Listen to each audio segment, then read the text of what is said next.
বাংলাদেশে যদি ফেব্রুয়ারিতে নির্বাচন হয় সব ঠিক থাকলে এটা তো ভারতের ষড়যন্ত্রের নির্বাচন নিশ্চয়ই, কারণ ভারত ষড়যন্ত্র করে নির্বাচন করাতে চায়। বিএনপির সাথে তার ডিল হয়েছে, বিএনপি ক্ষমতায় এসে দেশকে আবার ভারতের কাছে বেচে দিবে, শেখ হাসিনা যেমন দিয়েছিল, বা পারলে আরো বেশি দিবে, তাই তো। এবং একজন সেরা প্রধান আছেন যিনিও মারাত্মক ভারতের দালাল, তারা মিলে দেশটাকে বেচার বন্দোবস্ত করছেন, তাই তো। তাহলে এই ষড়যন্ত্রের নির্বাচন কি দেশপ্রেমিকদের, সোকল্ড দেশপ্রেমিকদের ঠেকানোর চেষ্টা করা উচিত না?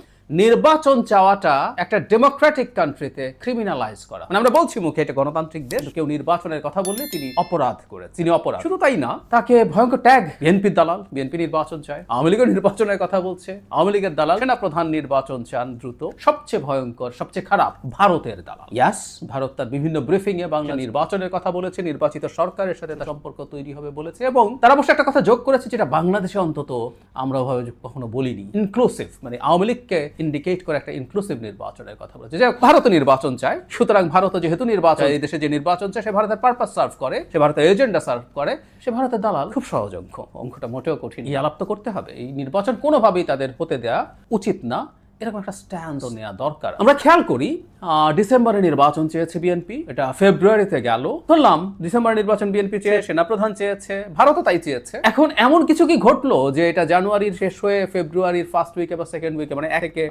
এক মাস সময় যদি বেশি হয়, সেই নির্বাচনের মধ্যে কি আমরা এমন কিছু করতে পারবো যে ভারতের ষড়যন্ত্র কি আমরা স্বাধীন সার্বভৌম দেশ হয়ে যেতে পারবো? নাকি এই আহ্বান তো জানানো হয়েছিল যে 5 বছর ডক্টরকে রাখতে হবে, এটা জাতীয় সরকারের ফর্মুলা দেওয়া হয়েছিল, এবং সেটার মাধ্যমেই ভারতের আধিপত্যবাদ চিরকালের মতো শেষ করে তারপর বাংলাদেশে নির্বাচন। 1 মাসের মধ্যে কি হবে আসলে? ইভেন এপ্রিলেও যদি নির্বাচন হতো, 3 মাসে ভারতের আধিপত্যটাকে আমরা কি করতে পারতাম? বা জুন সর্বশেষ সীমা প্রধান উপদেষ্টার বলা, কি করতে পারতাম এর পরের 6 মাস? না, 5 বছর থাকতে হতো, এবং বলা হচ্ছিল 5 বছরই রাখতে হবে, না হয় আধিপত্যবাদ ঠেকানো। তো এখন যে ফেব্রুয়ারিতে নির্বাচন হয়ে যাচ্ছে ধারণা করা যায়, আমি আগের এটার রিয়াকশনে বলেছি যে কিছু ফর্মাল কথাবার্তা আছে, যদি কিন্তু আছে সংস্কার বিচার, কিন্তু আমি মনে করি এখানে এক ধরনের কনসেনসাস হয়েছে, এটা এখন ফর্মালি এটা রাখতে হয়, কারণ প্রধান উপদেষ্টা একটা তারিখ ঘোষণা করে দিয়েছিলেন, সেখান থেকে বহু সরে আসা যায়। তো কি করা উচিত তাহলে? আরো উদ্ভট ন্যারেটিভ আসছে, আমি এইটার জবাব দেবো, তার আগে উদ্ভট ন্যারেটিভ গুলো নিয়ে কথা বলি। ডিসেম্বরে ইলেকশনেও নাকি ক্রাইম হয়ে গেছে, এটাও ইনফ্লুয়েন্সিয়াল মানুষজন এইসব কথাবার্তা ছড়াচ্ছে, এবং ফেব্রুয়ারিতে নির্বাচন হওয়া বিএনপির জন্য সে ভালো, কারণ বিএনপি আগে দুবার ফেব্রুয়ারিতে নির্বাচন ক্ষমতায় এসছে, সেটা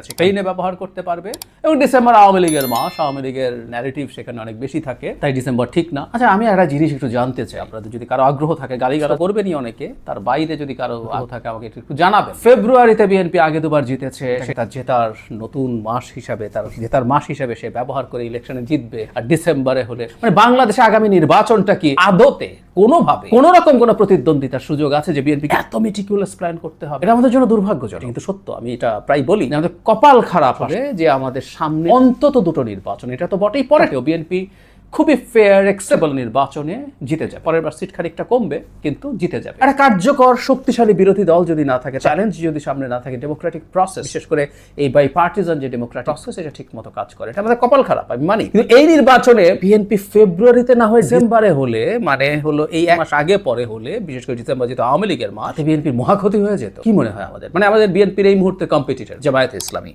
ধরে নিই জাতীয় পার্টি নির্বাচনে আসতে পারবে কিনা জানি না, আমি আপনাদেরকে এটা নিয়ে বহুবার বলেছি, এটা নিয়ে আলাদা ভিডিও করেছি, জাতীয় পার্টিকে নিষিদ্ধ করার পরিকল্পনা হবে যাতে তারা মাঠে বিচরণ করতে পারে। তারপর আমরা জামায়াত ইসলামী 20 সিটের বেশি পাবে বলে আমার মনে হয় না, সর্বোচ্চ টেনে টুনে, আমরা তর্কের খাতিরে 50 সিট, জামায়াতের সম্মত 50 সিট পাওয়ার খোয়াব দেখে না, তো 50 সিটও যদি পায়, তারপরও বিএনপির সামনে তারা কোনো শক্তি, তার সামনে তাকে হিসাব করতে হবে আমি এই মাসে না ওই মাসে যাবো, খুবই হাস্যকর। বরং আমি মনে করি আওয়ামী লীগের অবর্তমানে ডিসেম্বরে বিএনপির জন্য অনেক প্রাসঙ্গিক মাস। জিয়াউর রহমান স্বাধীনতার ঘোষক, অত্যন্ত বড় বীর মুক্তিযোদ্ধা, সেক্টর কমান্ডার, জেড ফোর্সের কমান্ডার, বিএনপির তো বিরাট সব ন্যারেটিভ আছে, সেটা ব্যবহার করতে চাইতেই পারে। এই ন্যারেটিভ আওয়ামী লীগের মতো সকল চেতনা ব্যবসা না, বিএনপি তার মতো করে মুক্তিযুদ্ধের ন্যারেটিভ নির্বাচনে ব্যবহার করতে পারে।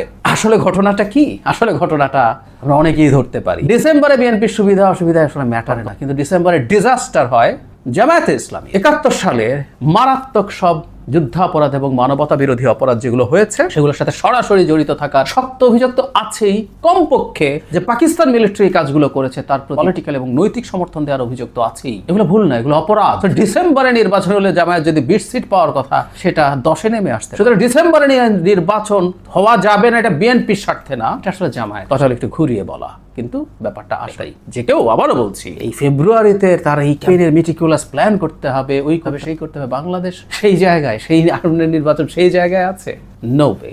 No way. এখন নানান রকম কথাবার্তা দেখা যায়, দেখি আমরা অনেকে এতদিন পর্যন্ত যারা নির্বাচনের কথা বলেছেন তাদেরকে যে ভয়ঙ্কর রকম ট্যাগ দিয়েছেন, অভিযোগ করেছেন, আক্রমণ করেছেন, এখন আবার পাল্টে যাচ্ছেন অনেকে, অবস্থান পাল্টে। আমরা কি এটা বলতে পারি না নির্বাচন যেহেতু ভারতের ষড়যন্ত্র, হতেই পারে সরকার বিএনপি এখন একত্র হচ্ছে, শেষ পর্যন্ত তো লড়াই চালিয়ে যাওয়া, নির্বাচন ঠেকানোর জন্য আহ্বান জানিয়ে যাওয়া উচিত। শেখ হাসিনার বিরুদ্ধে দীর্ঘ সময় লড়াই করেছে, অনেক দীর্ঘ, প্রায় বলি 11 সাল থেকে ব্লগে লিখি। পঞ্চদশ সংশোধনী করে যখন তত্ত্বাবধায়ক সরকার বাতিল করে দিল তখন অল আউট নেমে গেছে। এর আগেও সরকারের সমালোচনা আছে, কিন্তু ওই সময় অল আউট, যে শয়তানি ও নির্বাচন ম্যানিপুলেট। অনেকেই কথা বলতো না, কথা বলে গেছি, যেটাকে সঠিক মনে করেছি বলে গেছি। বিচার বহির্ভূত হত্যাকাণ্ডের কি অবিশ্বাস জনপ্রিয়তা, ব্লগে লিখি তখন বিরাট ভাজন হয়েছে, গালি খেয়েছি, লিখে গেছে। আজকে বাংলাদেশের পরিবর্তন হয়েছে, বহু মানুষ এটার বিরুদ্ধে দাঁড়ান, তীব্র গালিগালাজ এবং কটাক্ষর মুখোমুখি হয়েও ক্রমাগত এই এক্সট্রা জুডিশিয়াল কিলিং এর বিরুদ্ধে। সো লড়াই যদি জেনুইন হয়, লড়াই একা হলেও একা চালিয়ে যাওয়াই উচিত, কারণ এটা তো সত্য।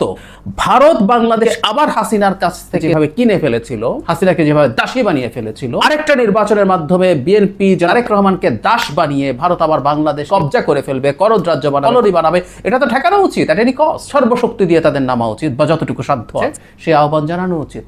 তারা কি করবেন সেটা করে অন্তত রেজিস্টার করে রাখা দরকার তাদের, বা আপনারা যারাও মনে করেছেন সময় যে এটাই সঠিক, সেই সঠিক কাজটা তো করতে চাওয়া উচিত। আর যদি সেটা নাও হয়, এই একটা বোধ অন্তত, এই একটা জিনিস অন্তত আপনারা যারা মনে করেছেন আমরা ভুল করে, আমি বহুবার একটা কথা বলার চেষ্টা করেছি, হ্যাঁ ভারত চেয়েছে, ভারতের এক ধরনের চিন্তা চাওয়া আছে, সেটার ব্যাখ্যা তারা যারা দেয়ও, তারা মনে করে যে এই সরকারের সম্পর্ক অনেক বেশি খারাপ হয়ে গেছে, এই সরকারের অনেকগুলো পাওয়ার সেন্টার আছে, তারা ঠিকমতো নেগোশিয়েট করতে পারেন না বলে তারা বলেন, এবং এটা ফ্যাক্ট। শেখ হাসিনা যাওয়ার পরে ঝড়ঝাপ সরকারের সাথে যাওয়াতে এই সম্পর্ক পুনরুদ্ধার করা কঠিন। আমি মনে করি পরবর্তী সরকারের ভারতের সাথে একটা ওয়ার্কিং রিলেশন তৈরি করতে হবে, ভারতের সাথে শত্রুতা করা যাবে না, তবে সেই ওয়ার্কিং রিলেশনটা হতে হবে আত্মমর্যাদার ভিত্তিতে। এবং আমি বিশ্বাস করি বাংলাদেশে কোনো সরকার আসলে আর ক্ষমতায় থাকতে পারবে, প্রায় বলি কথাটা, ভারতের সাথে যদি তার আত্মমর্যাদার সম্পর্ক বিষয়, এটা বিএনপি দিলে বিএনপি কে মাসুল, হয়তো কতগুলো ট্যাগ করে, কারণ ভারতের দালাল, এটা শোনার পর অনেকের মুখ বন্ধ হয়ে যাবে, অনেকে মনে করেছে। আমাকে অনেকে লিখেন, আমি দেখেছি যে এত কিছু বলেন, এত গালিগালাজ, আমি তো আবার কমেন্ট বক্স বন্ধ করি। সো এটা দেখেও কেন আমি থামছি না, থামানোর জন্য আপনারা অনেকে নেমে আরো নামবেন, আমি জানি আজকের এই ভিডিওতেও নো প্রবলেম। যে কথাটা বলার চেষ্টা করছি, আপনারা যদি মনে করেন সত্যি এটা ভারতের পারপাস সার্ভ, আওয়ামী লীগের পারপাস সার্ভ করে, তাহলে তো এই নির্বাচন ঠেকানো উচিত সর্বশেষ। আর যদি ঠেকাতে না যান, তাহলে না স্বীকার করা দরকার মিথ্যাচার করা হয়েছে, অহেতুক পোলারাইজেশন তৈরি করার জন্য মিথ্যাচার করা হয়েছে। দেশ জাতি বড় ব্যাপার না, ব্যক্তিগত ইগো, ব্যক্তিগত কিছু হিসেব নিকেশ এটার পেছনে কাজ করেছে।